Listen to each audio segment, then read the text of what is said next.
ki nga xam ne mooy suñu njaate gi fii ci Ndar te mu dalal ñu fii ci bërëb bu yànj bi ngir ñu amal waxtaan bi ak waa Sénégal ak waa àdduna bi muy professeur Seck ñi toog fii nga xam ne moom bërëb bi waa Ndar ràññee ko ci liggéey bu am solo bi muy def te mu jiite kuréel bi ñuy woowee rencontre citoyenne di nuyu itam suñu mbokk suñu xarit suñu camarade Gas El Salvador bi nga xam ne moom itam kenn dootu ko présenté fii ci Ndar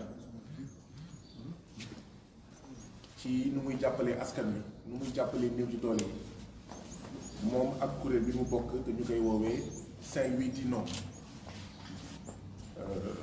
bi ñuy ñëw fii Gas El Salvador la ñu woo ne ko Gas jafe-jafe am na dañ fi war a dajee fii Ndar ak suñu ay mbokk Sénégal am waxtaan bu am solo bu ñu fi bëgg a def ndax mun nga ñu utal bërëb boo xam ne fa la ñuy defee waxtaan bi donc fekk yàlla def Gas di liggéey ak professeur Seck donc professeur Seck bu rencontre citoyenne mettre à notre disposition lieu bi donc maa ngi tudd Guy Marius Sagna nekk secrétaire administratif pour FRAPP di Front pour une révolution anti-impérialiste populaire et panafricaine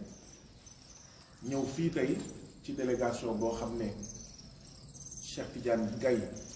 ci la bokk secrétariat exécutif national bu FRAPP ànd si ak Aliou Gérard Koïta bokk tamit ci secrétariat exécutif national ak man nii bokk secrétariat exécutif national bu FRAPP am mbégte tamit ma fekk fi suñu ay mbokk yi nga xam ne ñoo jiitee FRAPP Ndar muy Abdoulaye Diop ak suñu mbokk Balla mi nga xam ne moom moo jiitee FRAPP Université Gaston Berger bu Ndar donc di nuyu ñëpp di gërëm ñëpp di gërëm journaliste yi ci seen teewaay ndaxte dégg nañ ne tey programme yi bëri na waaye incha allah waxtaan bi du gudd balaa ñoo sori nuyu sant jaajëfal ñi nga xam ne ñoo waral ndaje bi ndaxte ñi ma wax ñëpp am nañ solo ñi mu fi tudd ñëpp bi ma commencé wax ak léegi am nañ solo waaye am na ñoo xam ne ñoo leen ëpp solo ndaxte ginnaaw yàlla ñoom ñoo waral ndaje bii fii tey muy liggéeykatu compagnie sucrière du Sénégal muy CSS bu nekk Dagana ñeneen ñi ngeen gis ñëpp sama ginnaaw ay liggéeykatu CSS la ginnaaw yàlla ñoom ñoo tax ñu ñëw fii Ndar ñoom ñu jógee Richard Toll ñëw fii Ndar ñun ñu jógee tey 4 heures du matin Dakar ñëw fii Ndar daje fii Ndar pour waxtaan ak waa Saint-Louis waxtaan ak waa Sénégal ñoom dinañ jël kàddu gi bu si kanamee seen porte parole mooy Djibril Thiam mi toog fii dina jël kàddu gi wax li nga xam ne moom moo leen dal ñoom liggéeykatu CSS wax li nga xam ne moom moo tax ñu wooñu ñun waa FRAPP ñu daje fii ci Ndar ñun nag waa FRAPP li ñu ciy wax du bëri compagnie sucrière sénégalaise li mu nekkee Sénégal du dëgg du yoon CSS bu nekk ci Ndar nekk précisément département bu Dagana ca Richard Toll li mu nekkee fii ci Sénégal du dëgg du yoon il faut que sénégalais yi xam ne suukar bii ñuy lekk di ko jëfandikoo muy suukaru CSS nañu xam ne suukar boobu liggéeykat yi koy defar tàmbalee ko ci ñam bi suukar bi roose ko daggati ko ba ñu koy togg mu jot mu nekk suukar liggéeykat yooyu compagnie sucrière sénégalaise mu ngi leen di noot. liggéeykat yi dañoo bokk ci juróom fukk ak ñaari liggéeykat yoo xam ne le 19 octobre la leen compagnie sucrière sénégalaise dàq boo xam ne teguwul ci yoon, jaay leen doole ne leen ca biti. ku ci nekk ci ñoom liggéey na fukki at ak juróom, liggéey na lu jege ñaar fukki at ca compagnie sucrière sénégalaise. waaw jëfandikoo ndaw liggéeykat yi maanaam seen jeunesse la jëfandikoo, seen ñàkk la jëfandikoo, seen deret la jëfandikoo. fukki at ak juróom, ñaar fukki at ba saay bu ko soobee moom CSS mu ne leen ca biti, mu ne leen dàq naa leen ca xaj. te lii ñu teg 52 travailleurs CSS yi mu licencié arbitrairement 19 octobre 2022 dugguleet yàgg na am. moo tax ñuy interpeller le président Macky Sall, ñuy interpeller le gouvernement du président Macky Sall, ñuy interpeller le ministre du travail. ne président boo créé wul emploi na nga sàmm emploi yi am. boo mënul créer emploi yokk limu ndaw yi nga xam ne ñooy liggéey waay liggéey yi xas ba am na nga fexe ba sàmm leen. boo mënul créer emploi na nga fexe ba patron yi di respecter àq ak yelleefu liggéeykat. ñun waa FRAPP d'accord ñu ngir ñuy jëfandikoo liggéeykat mais ni orange boo xam ne boo ko ŋaccee ba ndox bi jeex mun nga ko sànni ca xaj. d'accord ñu patron Sénégal yi ñuy jëfandikoo liggéeykatu Sénégal mais ni semmiñ boo xam ne boo ko jëfandikoo ba pare après mun nga ko sànni ci biir suuf mu xomaat muy yàqu sa yoon newu ci. liggéeykat Sénégal torox na, liggéeykat Sénégal tumuraanke na, liggéeykat Sénégal sonn na, damm na, tàyyi na. et pourtant liggéeykat yi seen droit lañ doon ñaxtu. le 3 octobre waaw weeru septembre passé ñu gis ci seen bulletin de salaire yi fa daan tàmm di nekkutu fa. ku doon fayeeku 85000 nga ñëw xëy fekk ci sa bulletin de salaire fukki junni wala fukki junni ak benn 55000 ak ñoom seen. mais am nga sañ-sañ laaj sa patron mais lii lu ko waral. loolu rek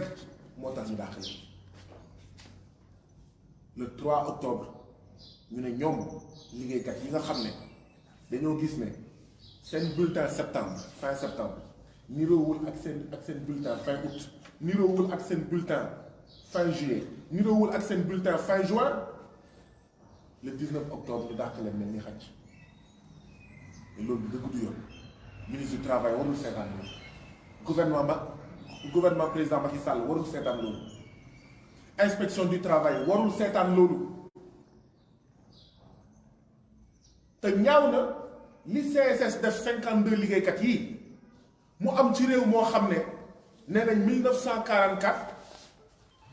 ay tirailleurs yi doon laaj seen droit tubaab bi dem guerre France dem libérer France ñu ñibbi si Afrique nekk Caaroy di laaj France seen ndàmpaay ñu tiire leen rey leen boom leen. ñii de kenn tiiriwu leen waaye mel na ni li France tubaab bi defoon tirailleurs sénégalais yooyu doon laaj seen droit mel na ni CSS loolu la def liggéeykat yii. waaye li ci gën a ñaaw mooy sous la complicité du gouvernement mi nga xam ne nee na pat nee na tekk. inspection du travail deful liggéeyam, ministre du travail deful liggéeyam. waaye ñun kañ moo mais kan moo ñuy wallu? président Macky Sall moo ñu war a wallu, gouvernement du Sénégal moo ñu war a wallu, ministre du travail moo war a wallu képp koy liggéeykat. ñooñu buñ ñu walluwul kan moo ñuy wallu? lii moo tax ñun ñu bàyyee ko Dakar tey 4 heures du matin ñëw fii Ndar lii moo tax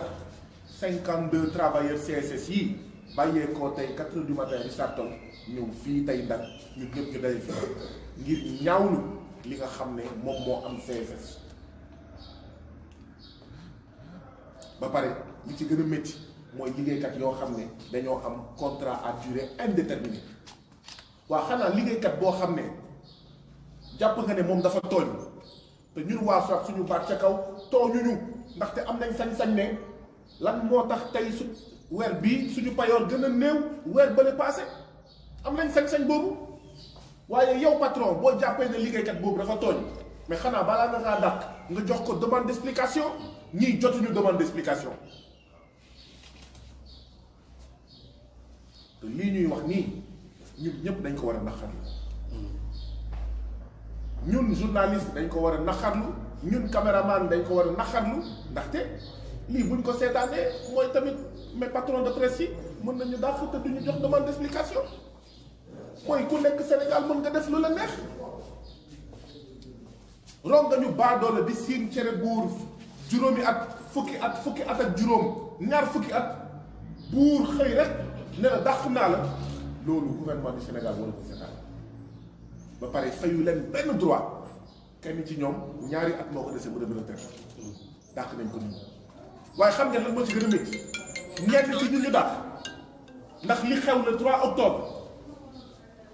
ñenn ñi 3 octobre ñu ngi nekkoon ci ay dëj ñenn ñi 3 octobre ñu ngi nekkoon ci ay congé nekkuñu woon sax biir CSS ma bamtuwaat liggéeykat am na sañ-sañ le 3 octobre ne man dama bëgg a xam lan moo tax sama payoor wàññeeku loolu aayul loolu du crime loolu du délit liggéeykat am na sañ-sañ boobu loolu warul tax ñu dàq liggéeykat waaye yow sax bu fekkee ci loolu ngay sukkandiku pour dàq liggéeykat mais noo ciy boolee ñoo xam ne ñu ngi nekkoon ci seen i dëj wala seen i congé xaw ma ndax yaa ngi dégg xaw ma ndax yaa ngi di dégg wax ci lii ñaaw na ba fu ñaaw mën a yem lii moo xew CSS lii moo am CSS depuis des décennies CSS mel ni c'est un état dans l'état CSS dafa mel ni benn état la ci biir état du Sénégal moom mu am codam moom code du travail du ko faale da koy piétiner moom CSS dafa am code du travail am lu ko neex mu def foofu lii la ñu jàpp ne du dëgg du noonu waaye tamit waxalaale ñi nga xam ne ñu nga fa ba léegi ndaxte CSS da ngay liggéey ba weer bi dee nga am bulletin nul déggu leen ma de CSS da ngay liggéey ba weer bi dee yow liggéeykat ñu jox la bulletin nga gis fa 0 franc CFA wala nga gis fa 150 francs CFA wala nga gis fa 500 francs CFA ñu ngi interpeller le gouvernement du Sénégal mënuñu continuer di seetaan cette situation là continuer à prospérer moo tax ñu jàpp ne ñi jiite CSS dañoo bokk ci ñi nga xam ne ñun waa SOAT ñu ngi leen di woowee fii ci Sénégal les patrons voyous ndaxte lii patron voyou mooy patron boo xam ne voyou mooy ku dul respecter yoon donc patron bu dul respecter code du travail patron voyou nga donc CSS patron voyou la waaye bu ñu ngañee CSS dinañ ngañ gouvernement du Sénégal ndaxte moo war a fexe ba ñu respecter li nga xam ne mooy constitution Sénégal mooy li nga xam ne mooy code du travail waaye bu ma ngañee itam gouvernement du Sénégal ak président Macky Sall ci seetaan yi muy seetaan tubaab yi ak ay patron nit yu ñuul dama bëgg mu leer Sénégal nag am na ay bukki yu weex am na ay bukki yu ñuul bukki yu weex yi mooy tubaab yi waaye tamit am na ay sénégalais ni ñun kukku ni ñun nekk bukki di def yu fu bukki comme tubaab yi nga xam ne ñoom ñoo fi ñëw donc président Macky Sall ak gouvernement bu Sénégal ñooy toog seetaan patron voyou yi bukki yu weex yi ak bukki yu ñuul yi di def lu leen neex di toroxal liggéeykat di jaay doole liggéeykat di noot liggéeykat waaye nag du ñu yem foofu de il faut que ñu interpeller les syndicats ndaxte ñëpp xam nañ ne CSS am na ay syndicats yu bëri luy liggéeyu syndicat yi lekk cotisation liggéeykat yi après ni muut di jël ay enveloppe ci borom CSS après ni muut loolu mooy liggéeyu syndicat mais syndicalistes yi am nañ fulla waay jóg leen say bopp noo mu ne amee membre sa membre di cotiser weer bu nekk dina jox xaalis ñu toroxal ko tooñ ko jaay ko doole dàq ko ba pare yow nga ne muut nga ne pat ndaxte dañ la logal dara donc syndicat yi nekk ci Sénégal rawatina syndicat yi nekk fële ca Richard Toll ca CSS foog ñu xoolaat seen bopp lii mënul continuer waaye ñu ne itam askan wi foog ñu wax ak ñun foog ñu wax suñu bopp ndaxte kat bu ñu wax rek ne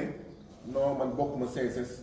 liggéeyuma CSS sama mbokk liggéeyul CSS donc sama yoon newu ci waaw xëy na sax liggéeykat yi bu ñu amee chance ñu tegal leen si ndeysaan mu yem foofu déedéet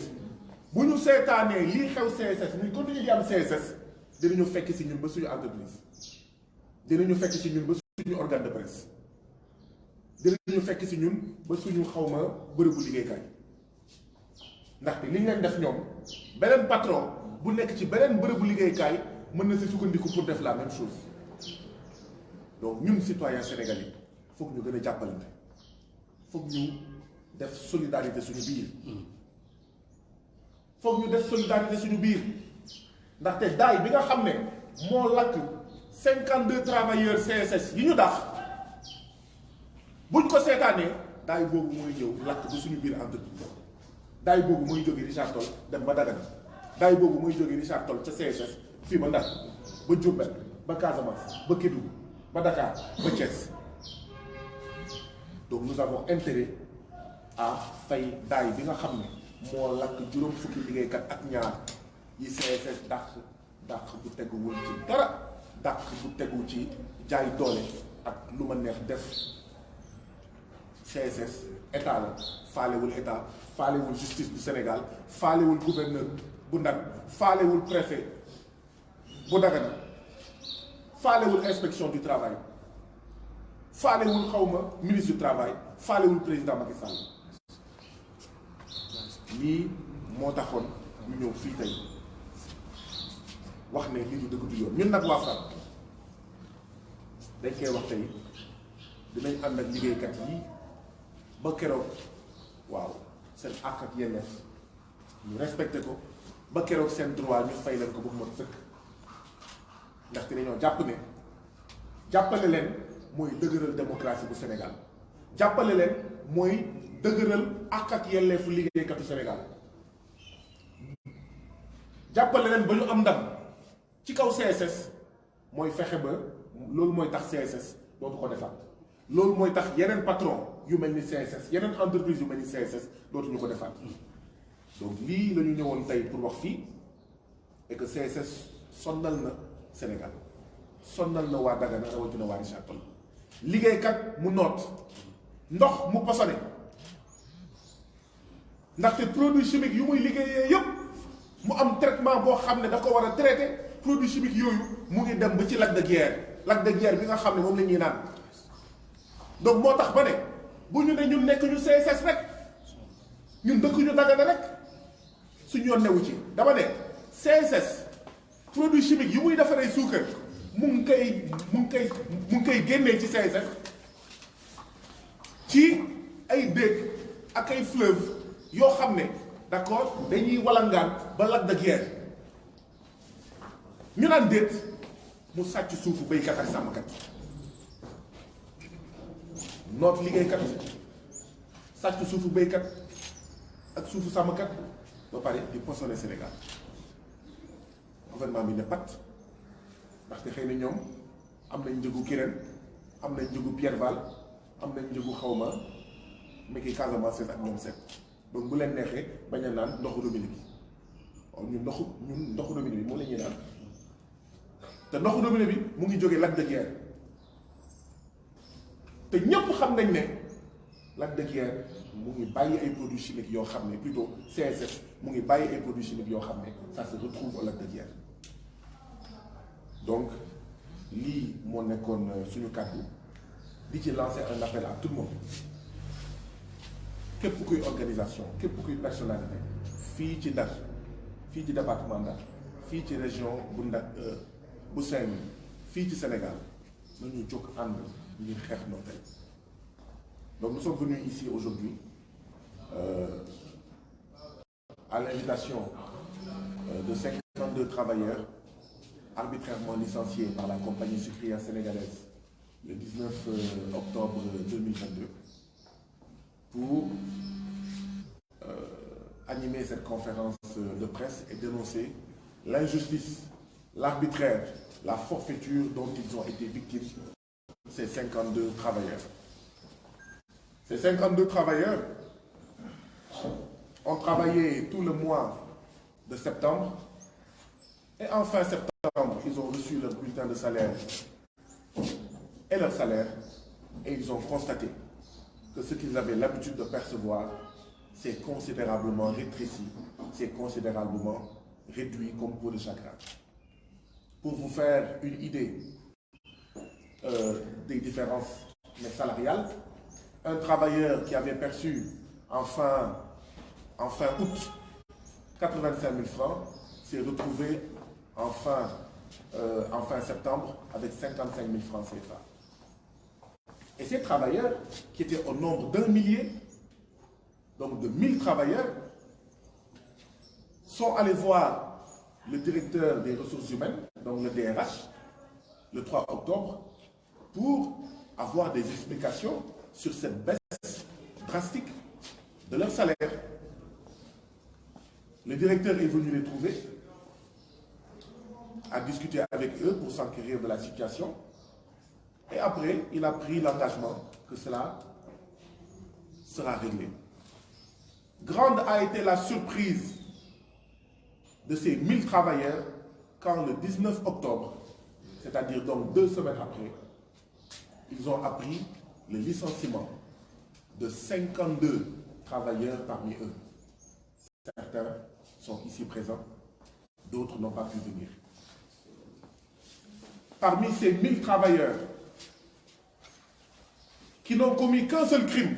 celui de demander pourquoi nos salaires sont passés de 100 000 à 50 000, pourquoi nos salaires sont passés de 85 000 à 45 000, pourquoi nos salaires sont passés de 70 000 à 25 000, le seul crime qu'ils ont commis, eh bien, ces 1000 travailleurs-là ont vu 52 parmi eux être licenciés le 19 octobre. Et donc, c'est avec ces 52 travailleurs-là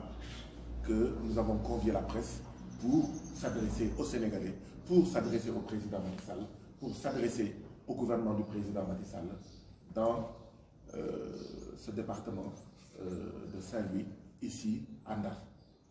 Et nous remercions à nouveau le professeur Seck de Rencontre Citoyenne qui a mis ses locaux à notre disposition. Monsieur Seck, merci beaucoup pour tout ce que vous faites pour Ndar. Nous remercions également GAS El Salvador avec tous ses camarades de Saint-Louis dit non pour l'excellent travail aussi qu'ils font ici à Ndar. Et nous profitons de l'occasion pour dire, nous FRAPP, c'est nous qui représentons GAS El Salvador et Saint-Louis dit non à Dakar. Ici à Ndar, c'est GAS El Salvador et Saint-Louis dit non qui nous représentent ici, nous FRAPP. Par cette formule, je veux dire qu'entre nous, organisations citoyennes, ce que nous mettons en avant, nous FRAPP, c'est solidarité et complémentarité. Là où nous ne sommes pas, ou là où nous ne sommes pas suffisamment forts, ce sont les autres organisations qui nous représentent. Là où nous sommes et les autres organisations sont absentes, c'est nous qui les y représentons. Donc voilà pourquoi nous sommes venus ici. Comme Saint-Louis dit non de GAS El Salvador, de dire nous, FRAPP, nous disons non face à l'injustice subie par ces 52 travailleurs arbitrairement licenciés. Mais pire, aucun d'eux n'a reçu de demande d'explication. Aucun. Pire, certains parmi les licenciés étaient en congé, donc n'étaient pas présents le 3 octobre. Et je rappelle, ce qu'ils ont fait le 3 octobre n'est ni un délit ni un crime. Parce que quand un travailleur voit son salaire passer de 85 000 à 55 000 d'un mois à l'autre, il a le droit d'interpeller la direction. Mais soit, poursuivons la logique de la CSS. Ces travailleurs ont fait quelque chose d'inacceptable le 3 octobre, selon la CSS. Mais et les travailleurs qui n'étaient pas présents, qui étaient en congé, qui étaient allés à des funérailles, certains parmi eux sont là. Vous ne leur donnez pas de demande d'explication. Pire, certains qui n'étaient pas présents dans l'entreprise le 3, vous les licenciez. Et la CSS reconnaît même que certains parmi eux étaient en congé, que certains parmi eux étaient partis pour des décès. Qu'est-ce à dire? Certains étaient en repos médical, en congé maladie. Qu'est-ce à dire?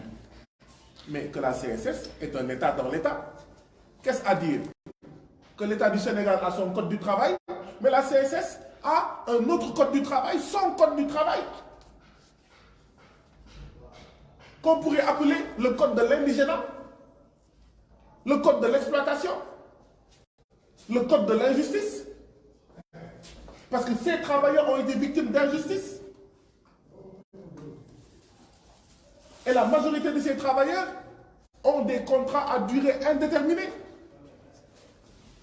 rendant les choses encore le scandale, mais beaucoup plus scandaleux. Nous dénonçons le patron voyou qu'est la CSS, qui a licencié arbitrairement ces 52 travailleurs, et sans leur payer leurs droits en plus, et en leur disant, allez où vous voulez, vous n'aurez pas gain de cause. C'est-à-dire en défiant le président Macky Sall. La CSS défie le gouvernement du président Macky Sall. La CSS défie la justice sénégalaise. La CSS défie le gouverneur de Saint-Louis. La CSS défie le préfet de Dagana. La CSS défie le ministre du Travail. La CSS défie l'inspection du travail. La CSS pense qu'on est encore à l'époque coloniale, avec son casque colonial, et pense se trouver en territoire conquis. Et d'ailleurs, il y a un parallèle à faire entre ce dont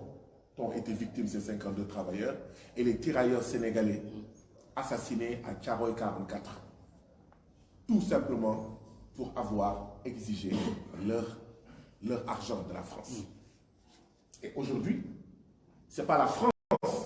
qui tire sur les travailleurs noirs, d'accord? C'est la CSS qui tire sur les travailleurs sénégalais dans un pays dit indépendant, et les autorités se taisent dans un silence complice. Voilà ce que nous sommes venus dénoncer. Et ça, c'est monnaie courante à la CSS. Donc je disais, la CSS opprime les travailleurs. La CSS empoisonne le lac de guerre. Mais la CSS aussi participe à la spoliation foncière à Mbane et ailleurs dans le département de Dagana. Mais la CSS est un problème. Mais en réalité, le problème, ce sont nos autorités qui permettent cela, qui acceptent cela. Que les entreprises se comportent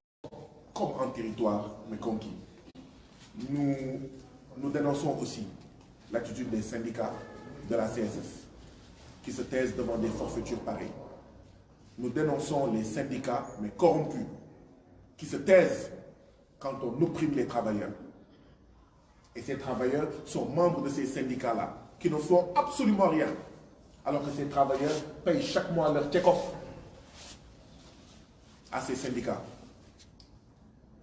Un syndicat, c'est pour défendre les travailleurs, et pas pour être aux côtés du patron qui opprime les travailleurs. Nous interpellons le ministre du Travail, le président Macky Sall et son gouvernement.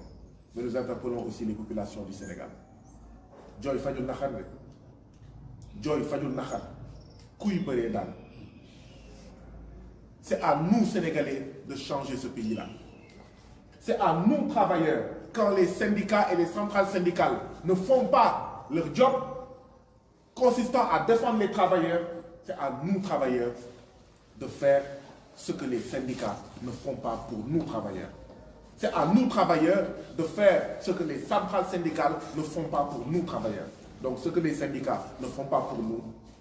eh bien, nous, travailleurs, nous allons le faire. Ce que les centrales syndicales ne font pas pour nous, travailleurs, eh bien, nous, travailleurs, nous allons le faire nous-mêmes. Mané, syndicat, bu deful lu ko war ñun liggéeykat yi ñoo war a xar suñu tànk tubéy defal ko suñu bopp. Centrale syndicale bu deful liggéeyam ñun liggéeykat yi ñoo war a xar suñu tànk tubéy defal ko suñu bopp. bu dee ñoom dañoo bëgg a continuer di lokk waaw ñu ne ñuy ger ñu ne pat ñun nañu bañ a def tekk bu ñu def tekk bu ñu def meng.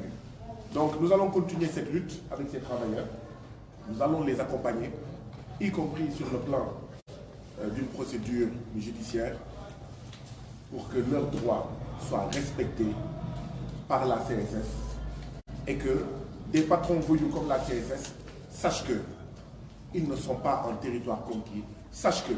même s'ils pensent qu'ils peuvent acheter le président de la République, même s'ils pensent qu'ils peuvent acheter le gouvernement du président Macky Sall, même s'ils pensent qu'ils peuvent acheter le ministre du Travail, même s'ils pensent, suprême insulte, qu'ils peuvent corrompre la justice sénégalaise, eh bien, nous, 52 travailleurs de la CSS arbitrairement licenciés, nous, FRAPP, nous, Saint-Louis dit non, nous, rencontre citoyenne, nous, députés à l'Assemblée nationale, nous sommes des Sénégalais incorruptibles. Nous sommes des Sénégalais qui allons nous battre pour que justice soit faite. Et justice doit être faite pour ces 52 travailleurs. Je vous remercie. Nous allons donner la parole à Djibril Thiam. Djibril Thiam, moom moo nar a wax ci wolof moom mooy porte-parole ñi nga xam ne ñoom ñooy 52 travailleurs yi ñu dàq ci CSS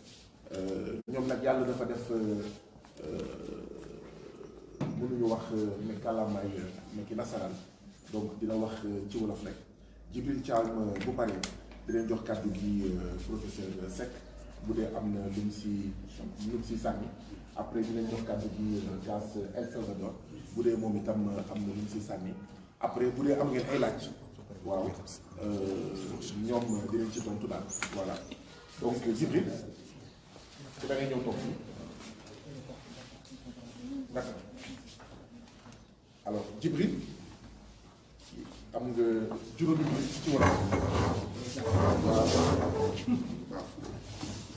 mais même boo naree waxaat li wax tamit dégg nga 16 mu ñëw bu baax mu avancé 16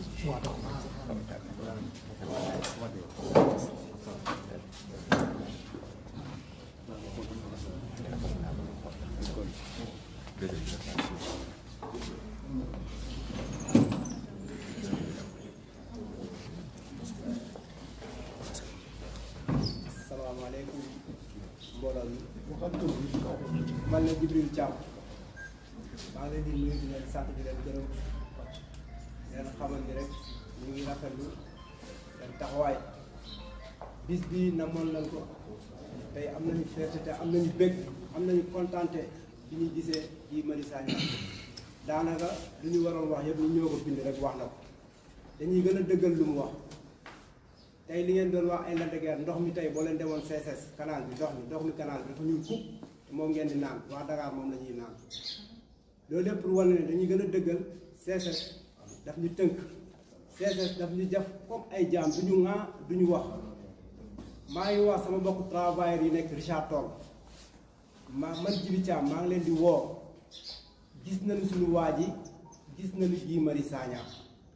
nañu xam ni instant yi toll nii suñu rongoñ ak suñu métti bi yëpp jiiri tey fajal nañu man ne même bu ma amul woon dara doy na lii la député di njëriñ peuple la Richard Toll am na ay kilifa yu fa nekk am na ñëpp ñu fa nekk ay autorité amul fu ñu waxul amul fu leen jooyewul tamit pour na ñu ñëw dimbali yàlla def na ndekete ñoom tamit xamuñu lan moo leen téye def leen seen ak ak yelleef mais lu mel ni CSS waru leen mën a tëx yaakaar naa yàlla boole nañ tey ak Guy Marius Sagna ñu ngi ko si sant di ko si gërëm di ko wan ni ñun waa Richard Toll surtout ñun waa 52 personnes yii waxuma la 52 suñu yaay yi ak suñu waa kër yi ak bopp booloom Richard Toll loo xam ne njaw ba Dagana giri de xaw ma kan waaye man Djiby Thiam ak ñi ñu àndal benn autorité dootul duggati foofu noonu si kàttanu yàlla bu fa duggee duñ ko gis parce que bu fekkee autorité yaa ngi dugg foofu noonu ñun bu leen waxee suñu naqar duñ ñu ko fajal bu ñu amee ku ñuy fajal suñuy naqar kay duñu ko wax loolu nii si journaliste yi nii parce que lii ñu ngi ko bëggoon am depuis boobu ba léegi mënuñu fexe ba am kon dañ ko si sant di ko si gërëm sante wuñ ko si pour dara parce que dañ ñu tooñ ba si kanamu yàlla waaw tooñ bi dara waroon na ko lu dul 3 octobre 3 octobre boobu noonu le 7 mois de septembre dañ ñu fay bi ñu fayee ñu jox ñu ay bulletins yoo ñu fay ñu fay boo xam ni 10% lañ ñu waroon jox ñoom xam nañ li leen wax 10% la ñu waroon pointé ñu pointé ñu 8 heures sec si biir 8 heures boobu ñu ñëw di réclamer lii lan moo ko waral ñu am suñu ñaari chef yoo xam ne bu ñu demee si ñoom kenn ku ne day wax diw la kii di wax diw kii di wax diw la amuñu lu leer na ñun ñëpp ñu ñëw toog ñu ne comme que loolu la demee nañu xaar patron bi ba mu ñëw dérace bu ñu xaaree patron bi moom finalement mujj fa nekk dafa demoon ci waawa beneen patron bi moo mujj ñëw si bu mu ñëwee nag mu ne léegi amul benn problème comme que nii la cas bi demee amul benn problème dem leen ngeen ñibbi ba suba ba leen ñibbee ba suba ñun bu patron bi ñëwee daañu régler cas bi finalement ñu dem di xëy ñun foofu lañ jaar di xëy ba le 19 le 19 nag le 19 octobre si boppam gars yi woo ñu direction dañu woo direction rek commencé ñu jox ay licenciement sans droit loolu nag ñu ne lii ban réew lañ mën a nekk ba ñuy jox ay licenciement sans droit sans demande d'explication sans dara loolu nag ñu métti lu loolu di si woote wàllu lu mel ni président la ñuy woote wàllu ak képp koo xam ne tamit ku jege président ak ñoom Guy Marius Sagna ñëpp woonal leen pour ñu ñëw dimbale ñu si xeex bi ak si combat bii nii pour ñu jot suñu ak yelleef baa ñu delloo ñu suñu ay place ñun loolu la ñu gisoon wasalaam. jërëjëf Djiby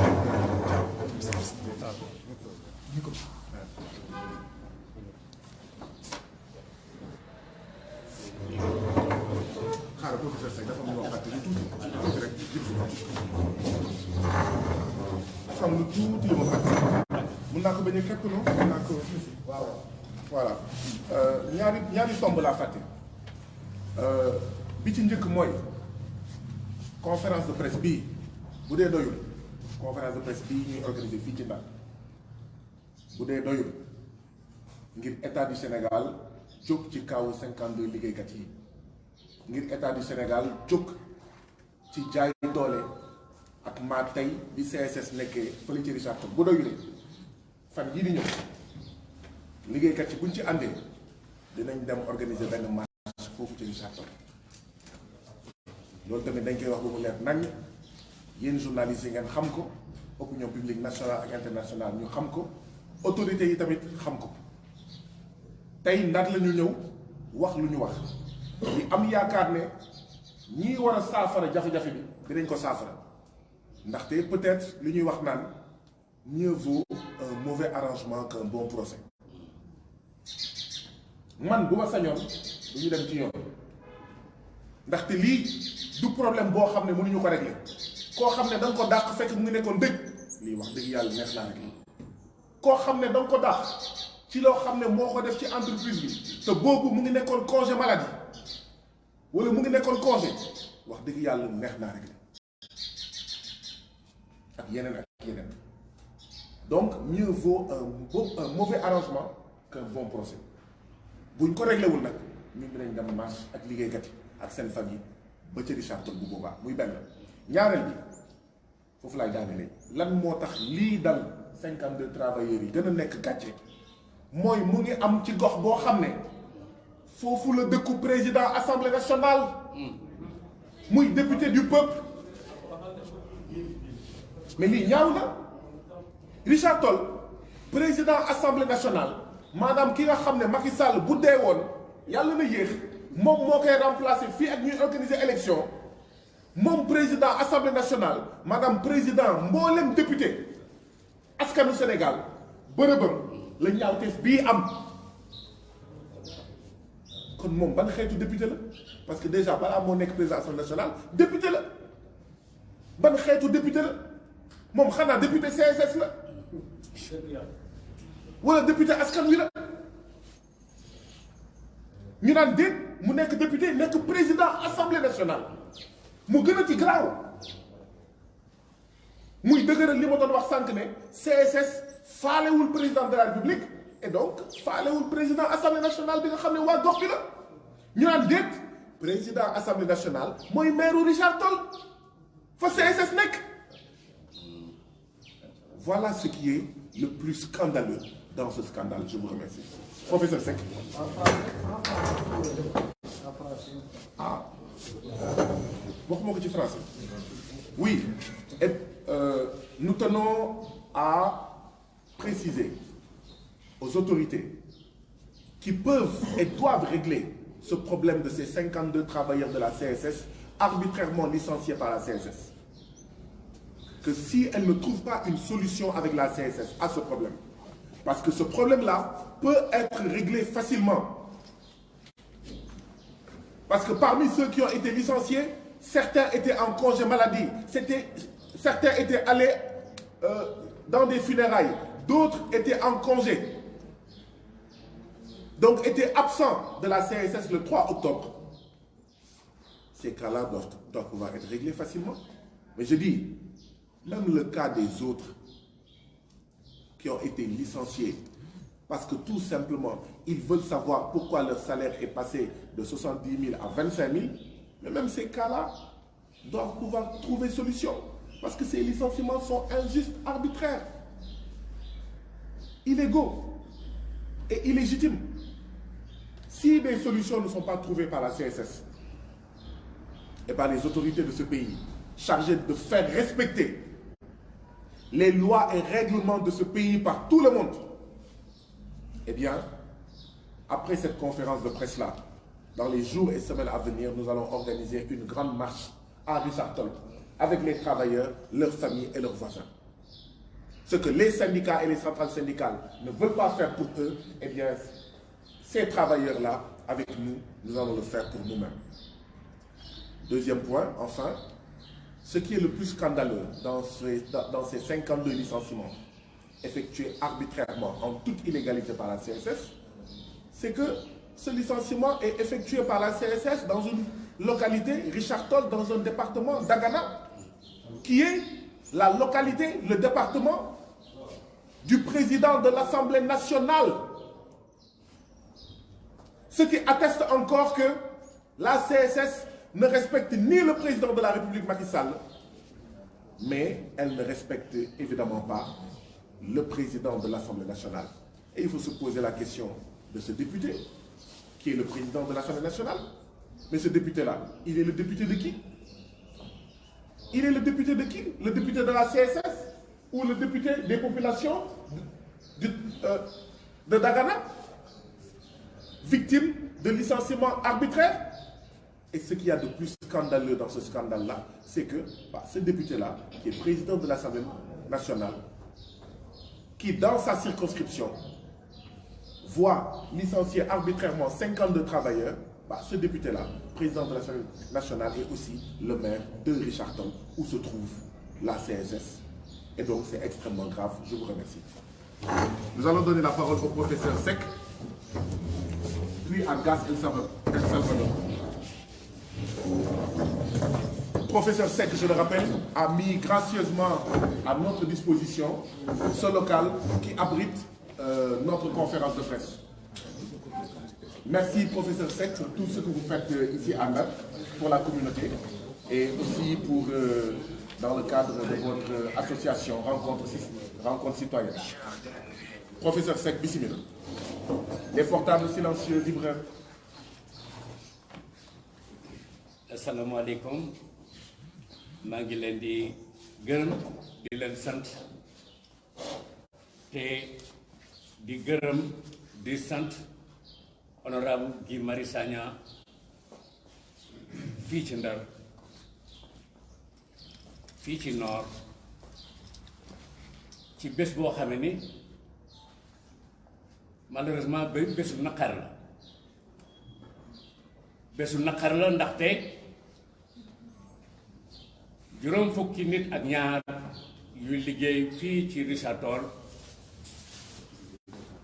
ñu dàq leen ci seen liggéey ci loo xam ni jaarul yoon ñu dàq leen ci seen liggéey ndax jaay doole ñu dàq leen seen liggéey ndax mbon ndax foqale ndax gëmati yàlla ay liggéeykat la su fekkee ni nag léegi dañu toll ci jamono ji nga xam ne ni liggéeykat yi ci seen bopp amatuñu ay droit xamatuñu seen ay droit suñu liggéeyee duñu leen fay amatuñu benn yërmande si ñoom waa loolu suy dal liggéeykat yi masamaam xale yi nga xam ne ni ci wuti mu liggéey lañu toll wala fi nee nañu lii di raam fa mu jëm amul ndox ñun waa Ndar ñu ngi wax CSS soo yaboo nga yeew soo yaboo nga xoolaat sa bopp soo yaboo ñii toog sama gannaaw yéen jëlaat leen ci ni mu gën a gaawe sans condition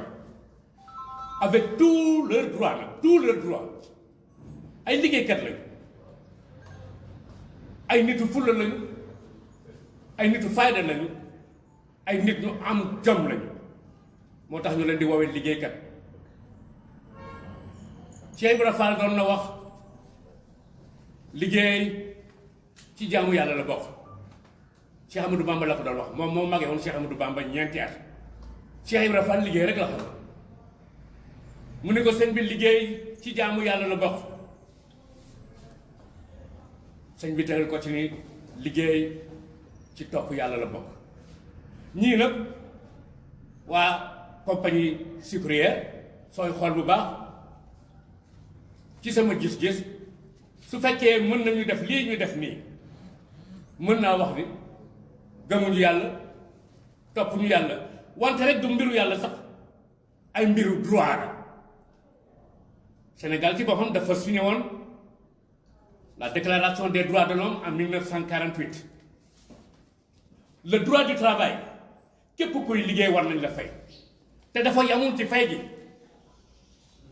dañuy demander respect dañuy bañ kuy salfaañu suñu honneur lii di raam fa mu jëm amul ndox ndax su compagnie sucrière pare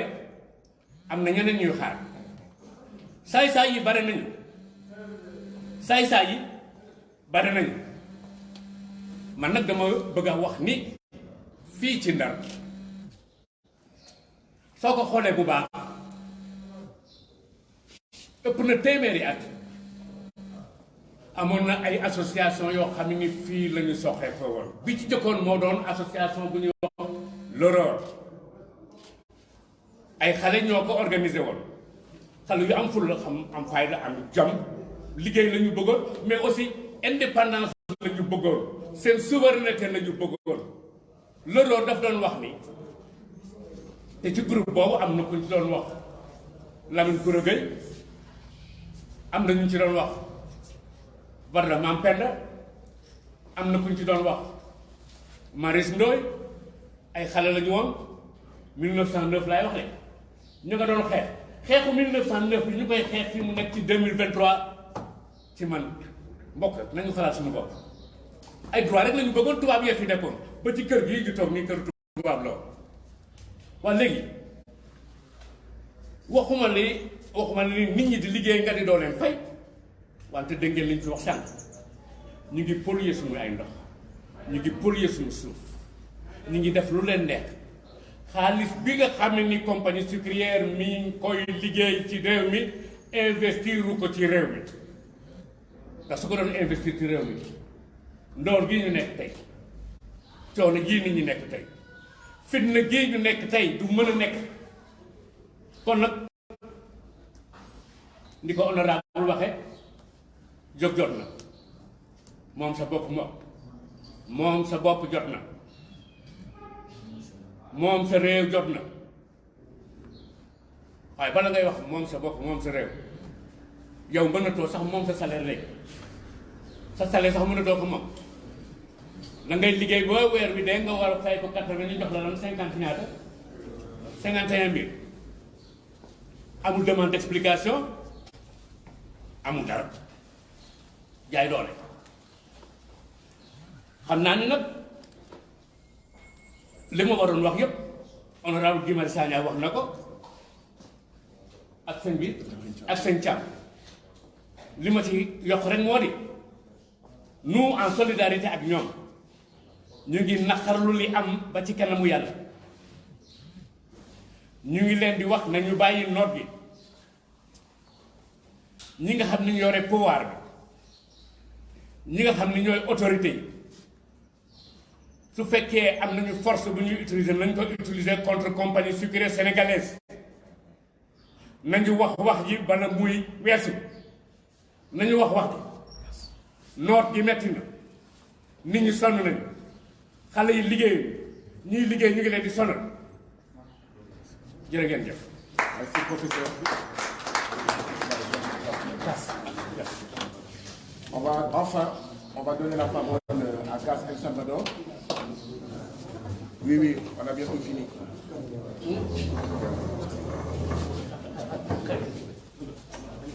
Alors bu ñu paree fii war nañ dem Guet Ndar ñu yenteeg nappkat yi suñu mbokk nappkat yi waxtaan ak ñoom xool seen jafe-jafe ak voilà yeneen mbir yoo xam ne xëy na moo ngëpp Ndar wàllu xam naa brèche bi dinañ ci waxtaan ak ñoom seen daal balaay julli àjjuma bi. donc Gas El Salvador ñu ngi koy gërëm di ko sant ci taxawaayam ndaxte taxawaayam moo ko yóbbu woon jamono yële passé ca kaso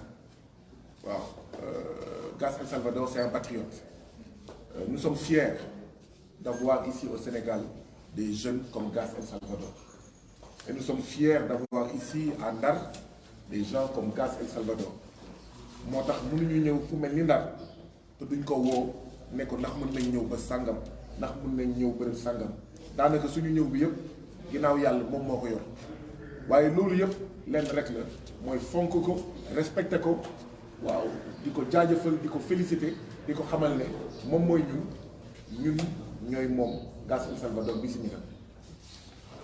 salaamaaleykum maa ngi leen di ziar yéen ñëpp kenn ku nekk ci turam ak santam tout d'abord dama leen di jaajëfal yéen ñi nga xamante ni mooy sama confrère yi nga xamante ni ñoo ngeen gis ni tey nekk journée bu xat. non tey amul confrère am ñu bàyyi seen lépp ñëw tey teewal ñu fii ci conférence de presse bi maa ngi leen di jaajëfal yéen ñëpp di jaajëfal aussi tamit suñu mbokk yi nga xamante ni ñoo jógee ba Richard Toll ku ne Richard Toll wax ndax ñun ñëpp benn lan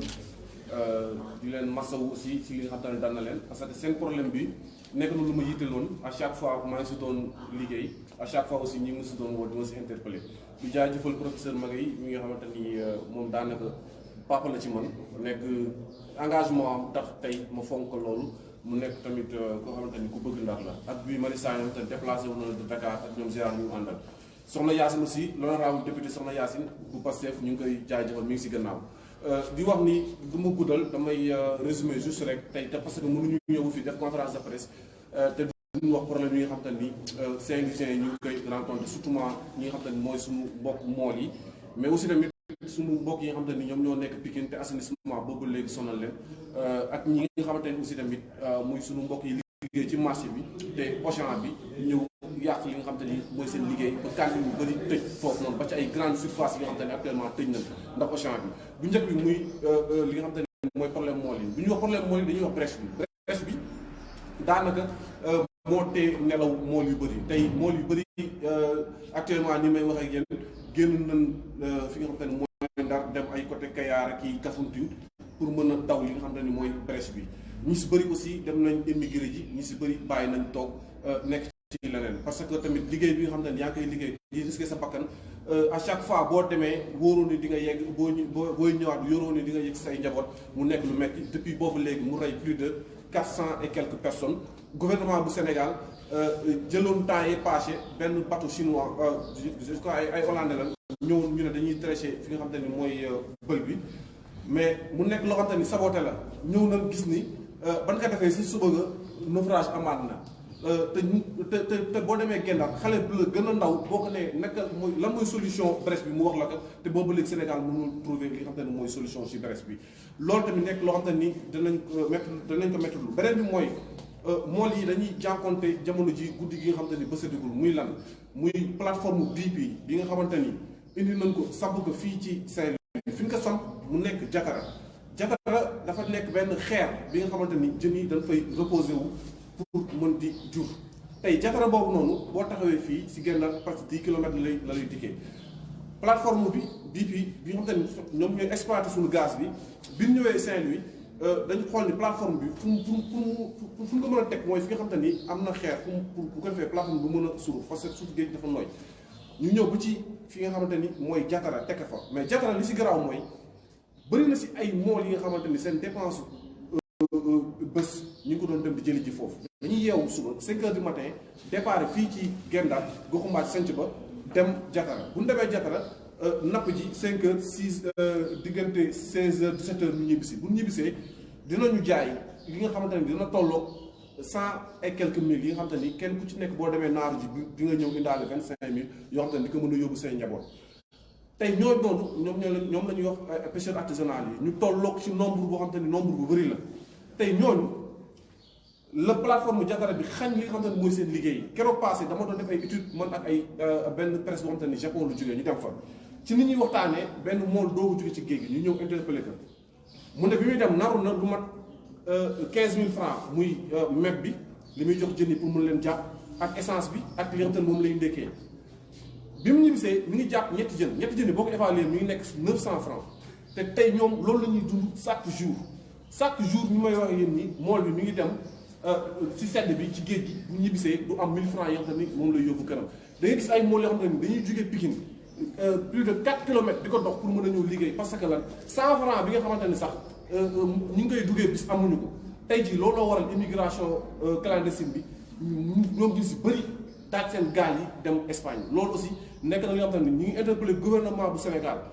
comme fi nga xamante ni mooy Mauritanie jege nañu loolu Mauritanie ak Goxumbaaj daanaka benn la di wax ni comme gaz bi ñun ak Mauritanie ñoo ko bokk nañu jéem a signé ay convention yi nga xamante ni comme Mauritanie ñoom seen géej gi sàmm nañ ko sàmm bi nga xamante ni la fa nekk si jën bëri na comme aussi tamit Mauritanie ñun ak ñoom ñoo bokk suñu gaz bi te plateforme bi ñu ngi ko teg suñu surface nañu jéem a signé ak convention ak ñi nga xamante ni ñooy gouvernement bu Mauritanie suñu pêcheurs yi mën a dem même bu dee sax ci waaxu Mauritanie la bañ a sori mën fa dem di wuti ci ay jën yi nga xamante ni dinañ si mën a jaay dinañ si mën a aussi rafetaaye ñi nga xamante ni mooy Saint-Louisien yi loolu benn doléance bi nga xamante ni bëgg naa ko def en droit ñi nga xamante ni mooy mool yi dinañ fa dem ñoom dinañ leen gën a expliquer beneen bi sopp mooy Pikine ñu ngi dund li nga xamante ni métti na loolu depuis 2019 ba léegi gouvernement bu Sénégal dégagé woon benn budget de presque 12 milliards ci lu bokkoon ci programme des 10 villes yi nga xamante ni pour assainir kii yooyu la Pikine bokkoon ci mais jamono ji may wax ak yow 2018 ba léegi assainissement yi mënuñu pare 2019 ba léegi doomu Pikine bu ci nekk kër bu ci nekk génnee nga lan la waroon nag ak yoon nga fay ci xaalis pour ñu defal assainissement depuis boobu léegi mënuñu fexe ba gis li nga xamante ni mooy assainissement xaalis ba damay wax sax ne lekk nañ ko parce que bi élection législative yi ñëwee Mansour Faye indi na fi directeur ONAS bi mu ñëw Pikine di leen nax pour ñu votelaat ko mun leen xaalis ba fee na dugg ak foofu maaye ñi ngi dem di wuti jiwaat yeneen partenaires yu ñu mën a lebal xaalis pour ñu mën leen yeggal leen li nga xamante ni mooy seen projet déjà gouvernement bi jox na la xaalis pour nga def projet yi nga lekk xaalis ba pare ñëw laajaat population bi xaalis ba pare lekkaat loolu noonu di leen demandé waat leneen loolu nekk na loo xamante ni lu ñu métti loolu di interpellé ki nga xamante ni mooy Macky Sall mi nga xamante ni sax dafa def lu gën a garaaw sax jël ki nga xamante ni muy Mamour Diallo ñu indiwaat ko ci biir ONAS gën a suuxalaat li nga xamante ni moom mooy ONAS bu Sénégal li may tëjee mooy Auchan bi nga xamante ni mi ngi fii ñu implanté ko fii ci presque daanaka si avenue Général de Gaulle bi mu nekk li nga xamante ni donte Auchan bi mënul ñàkk donte gouvernement Sénégal forcé nañu ko mais bi ñu koy indi Saint-Louis mënoon nañu ko def fu xaw a sori fi nga xamante ne mooy marché bi jamono jii may wax ak yow recensé naa lu mu dee lu mat 10 ba jàpp 15 commerçants yi nga xamante ni ñenn ñi tëj leen seen boutique delluwaat Touba ñenn ñi delluwaat Kaolack parce que bu jaayatuñu dara dem nañ ba jaayatuñu li ci gën a garaaw mooy amoon na benn grande surface bi nga xamante ni amoon na muy Sen Teranga doomu sénégalais moom ko investir si def ci ay millions ñu doon gagné lu mu néew journée bi ñu si doon gagné 2 millions yoo xam ne dina teg tey bi Auchan bi implanté woo ba léegi Sen Teranga mënul sax am journée bi 50 000 si ki nga xamante ni courant rek daan na fay 101 millions 500 jëloon na ay salariés yi nga xamante ni fii lañ dëkk ci dëkk bi jëloon aussi tamit ñi nga xamante ni ñooy ay gardiens tout ça tey ñooñu boo demee tey ji marché tëj nañ seen boutique delluwaat fi nga xamante ni mooy Touba te Auchan bi rek waral ko nekk ay ravages yi nga xamante ni ñu ngi koy def ci dëkk bi di wax ni Macky Sall na xoolaat bu baax li muy def parce que Sénégal ñun ñoo ko moom Sénégal benn bopp la kenn mënu koo xam ñaar mais aussi tamit balaa ngay favoriser doomu jàmbur nga favoriser sa doomu dëkk loolu nekk kàddu yi nga xamante ni bëggoon naa ko yeggale tey honorable député Guy Marius nga xamante ni bu demee fële ci assemblée nationale dinañu ko mën a joytul loolu la ñun waa Ndar di dund di la jaajëfal ñëw bi ñu fi ñëw ak yéen ñi nga xamante ni muy son mbokk presse yi di leen jaajëfal bu baax ak yéen ñi fi teew nag jërëjëf Gassel Salvador xaw ma ndax am na ay question bu amee ay laaj ci lu jëm ci dossier wu 52 liggéeykat yu licencié dinañ ci tontu Gassel Salvador xam naa dinañ gën a liggéey ci tomb yooyu nga fi wax pour ñu xool yan initiative lañ ci mën a am au niveau de l'Assemblée nationale. Est-ce que am na ay questions? Apparemment non. Ok kon boog ñu ngi leen di gërëm yéen ñëpp di leen